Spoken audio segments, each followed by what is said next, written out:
So guys, I'm with Christine right now, and syempre last two questions before editing goes on. For my last two questions,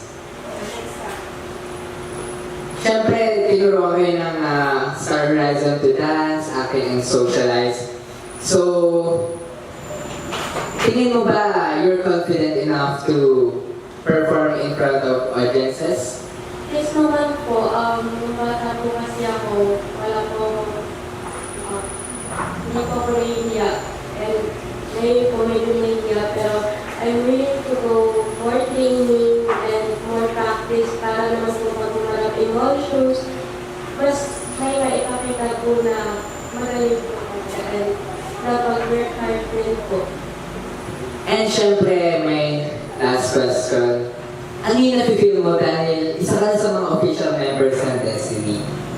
Nag-mix po yung feelings ko kasi masaya po ako kasi natanggap po ako ngayon. And di ko rin po kasi expect na makapasok ako here kasi basta.